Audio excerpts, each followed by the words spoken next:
Halo, selamat jumpa kembali Sobat RS. Beberapa hari yang lalu saya mencoba bertanya kepada ChatGPT terkait semua cabang keilmuan yang ada di dunia ini. Jawabannya cukup lengkap, di antaranya ada biologi dan lain sebagainya. Namun ChatGPT tidak bisa memastikan karena perkembangan ilmu pengetahuan cukup pesat ya. Ini jawaban ChatGPT. Pertanyaan saya waktu itu adalah, ada berapa ilmu dan cabangnya di dunia? Ilmu pengetahuan di dunia sangat luas dan terus berkembang. Ini jawaban ChatGPT, sehingga sulit untuk menetapkan jumlah pasti cabang-cabang ilmu. Namun ilmu pengetahuan secara umum dapat dibagi ke dalam 3 kelompok utama yang masing-masing memiliki banyak cabang. Cabang yang utama adalah ilmu alam atau natural sciences. Ilmu ini mempelajari fenomena alam dan hukum-hukum fisik di alam semesta. Cabang utama fisika, kemudian ada cabangnya lagi mekanika, optik, dan termodinamika, dan lain-lain.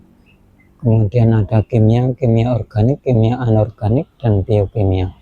Ada biologi yang punya cabang genetika, ekologi, zoologi, dan botani.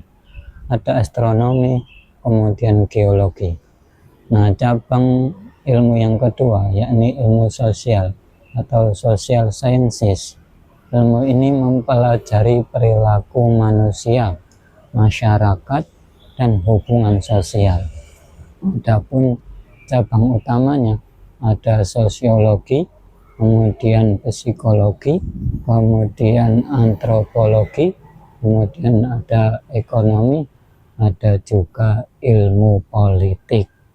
Adapun cabang ilmu yang kedua adalah ilmu formal.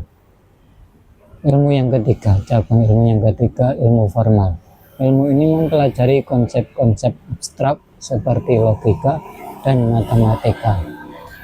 Cabang utama matematika punya cabang aljabar, geometri, statistika, dan lain-lain. Kemudian cabang yang kedua logika dan ilmu komputer. Ilmu terapan applied sciences.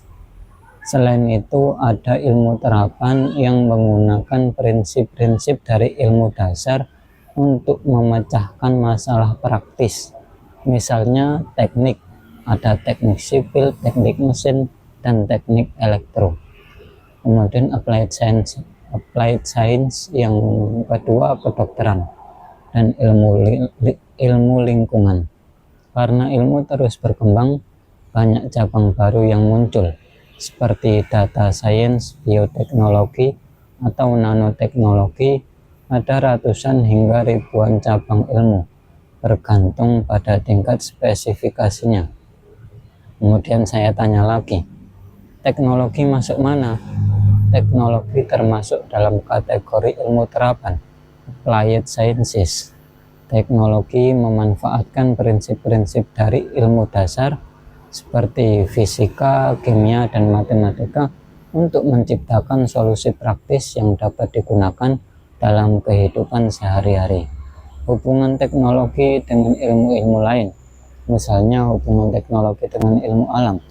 Teknologi sering didasarkan pada penemuan dalam fisika seperti elektronik dan optik, kimia, material baru, dan biologi, bioteknologi. Ilmu formal, hubungan teknologi dengan ilmu formal. Matematika dan ilmu komputer menjadi dasar teknologi modern seperti kecerdasan buatan, algoritma, dan pemrograman. Kemudian hubungan teknologi dengan ilmu sosial gimana? Teknologi juga dipengaruhi oleh kebutuhan masyarakat, perilaku manusia, dan analisis dampak sosial. Contohnya media sosial dan teknologi komunikasi.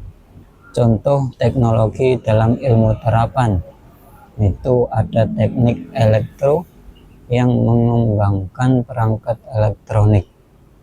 kemudian teknologi informasi, pengembangan perangkat lunak dan sistem komputer, teknologi medis, alat kesehatan seperti MRI atau robot bedah, teknologi lingkungan, alat untuk pengolahan limbah atau energi terbarukan. Kesimpulan, teknologi adalah hasil penerapan berbagai cabang ilmu untuk memecahkan masalah praktis dan memenuhi kebutuhan manusia. Kemudian saya tanya lagi, saya kejar terus-menerus bagaimana menghubungkan semua disiplin ilmu di atas. Karena bagi saya semua ilmu ini pasti berhubungan.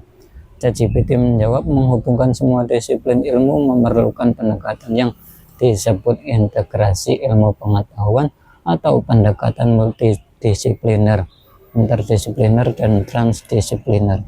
Berikut adalah cara atau konsep utama untuk menghubungkan semua disiplin ilmu. 1. Pendekatan multidisipliner.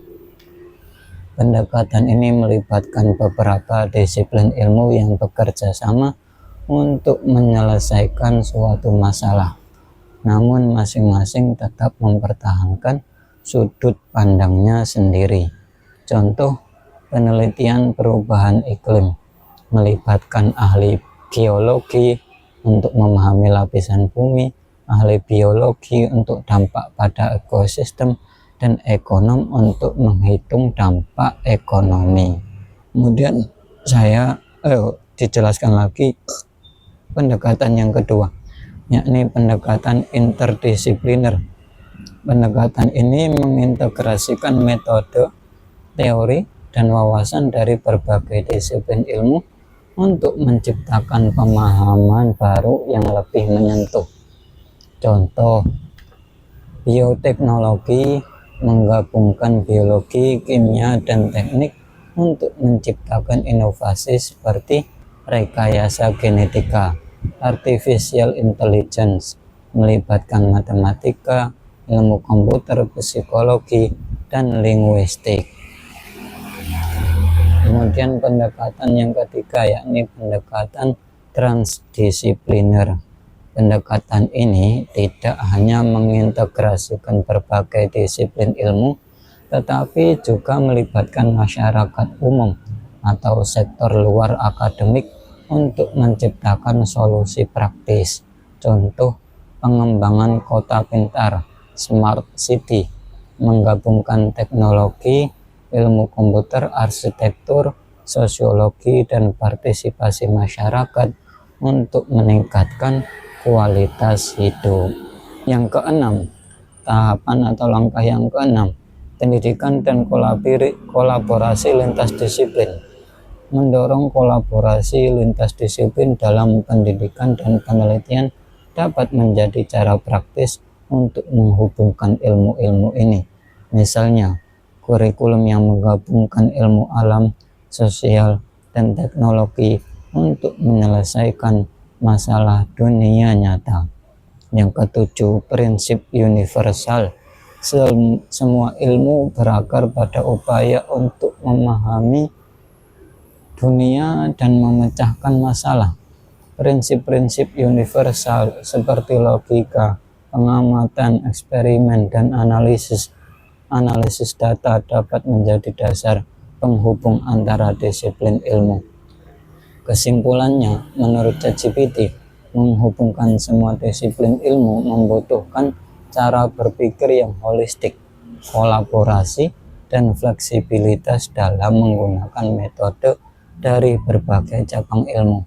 Dunia nyata bersifat kompleks, sehingga masalahnya seringkali memerlukan integrasi banyak bidang untuk diselesaikan secara efektif.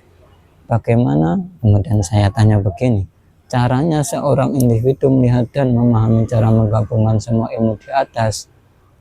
ChatGPT menjawab banyak lagi, dan saya akan menjadikannya video tersendiri.